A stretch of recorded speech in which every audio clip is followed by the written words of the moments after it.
Sebagian masyarakat di Indonesia masih mempercayai dunia perdukunan. Alih-alih berobat ke dokter, mereka justru konsultasi kepada orang yang dianggap sakti dan bisa menyembuhkan penyakit dengan cara-cara mistis. Tidak saja untuk berobat, bagi mereka dukun adalah tempat mengadu segala persoalan hidup dari mulai masalah ekonomi, perjodohan, karir, dan lain sebagainya.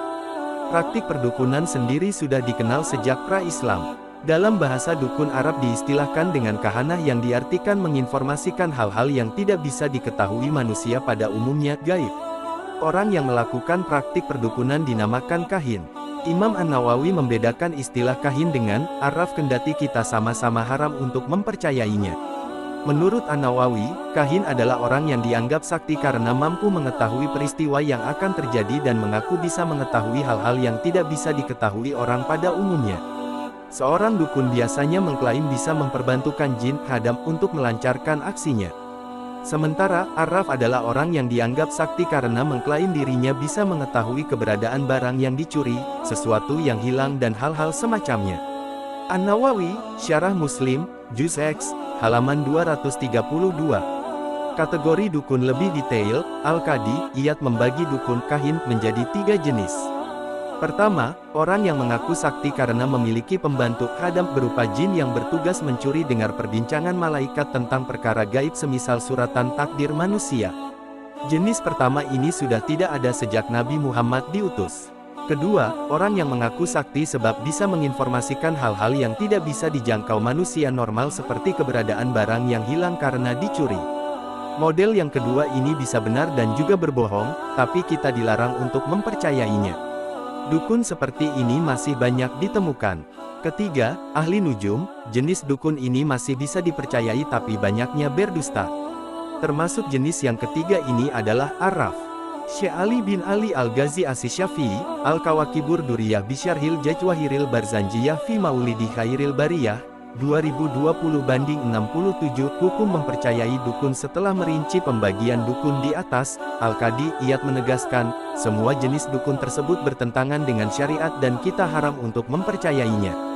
Dalam beberapa kesempatan Nabi Muhammad SAW juga menyampaikan larangan mempercayai dukun.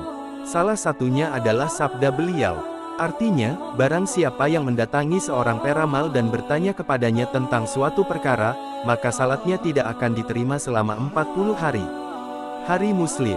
Maksud hadits ini adalah orang yang berkonsultasi kepada seorang dukun tidak akan mendapatkan pahala salatnya selama 40 hari.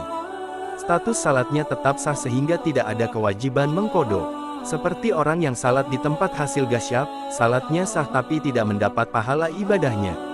Imam An-Nawawi, Syarah Muslim, 2017, Juz 13, H. 190. Dalam hadits lain, Nabi SAW menyampaikan, orang yang berkonsultasi ke dukun atau peramal kemudian mempercayai ucapannya, maka ia telah dianggap kafir. Rasulullah bersabda, artinya, barang siapa yang mendatangi dukun atau tukang ramal dan dia membenarkan ucapannya, maka dia berarti telah kufur pada Al-Quran yang telah diturunkan pada Muhammad. Hari Ahmad. Berangkat dari hadits di atas, Syekh Abdurrauf Al-Munawi mengatakan, jika seseorang meyakini seorang dukun mampu mengetahui hal-hal gaib tanpa perantara apapun maka orang tersebut dianggap kafir. Akan tetapi jika ia meyakini pengetahuan dukun tentang perkara gaib tersebut melalui perantara jin yang telah mencuri dengar dari malaikat maka tidak sampai kafir. Abdurrauf Al-Munawi, Faidul Qadir, 1972, Juz, Fi, halaman 23. Hanya, jenis dukun, yang bisa memperbantukan jin untuk mencuri dengan informasi dari malaikat sudah tidak ada sejak diutusnya Nabi Muhammad SAW seperti keterangan di atas. Pengetahuan hal gaib pada prinsipnya tidak ada yang bisa mengetahui hal-hal gaib kecuali Allah SWT. Sebab itu, jika ada orang mengaku sakti dan bisa mengetahui hal-hal gaib maka perlu dipertanyakan. Kendati demikian, Allah juga telah memberi kemampuan kepada orang-orang khusus untuk mengetahui sebagian perkara gaib seperti para nabi melalui wahyu atau orang-orang saleh melalui ilham. Dalam Al-Quran disebutkan, artinya, dia adalah Tuhan yang mengetahui yang gaib, maka dia tidak memperlihatkan kepada seorang pun tentang yang gaib itu kecuali kepada Rasul yang diridainya. Maka sesungguhnya dia mengadakan penjaga-penjaga malaikat di muka dan di belakangnya. Qs. Al-Jin, 26-27. Imam At-Tabari dalam tafsirnya menjelaskan, ayat ini menegaskan bahwa hanya Allah SWT yang bisa mengetahui hal-hal gaib kecuali orang-orang yang Dia kehendaki seperti para nabi melalui wahyu atau orang-orang saleh melalui ilham. At-Tabari, Jamiul Bayan, 2013 juz 12, halaman 275. Simpulannya, sebagai muslim kita haram mempercayai dukun, karena hanya Allah yang bisa mengetahui hal-hal gaib.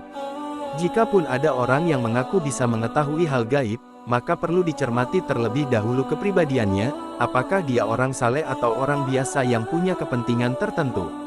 Penting juga dicatat, tidak semua orang saleh juga bisa mendapatkan ilham. Wallahu a'lam.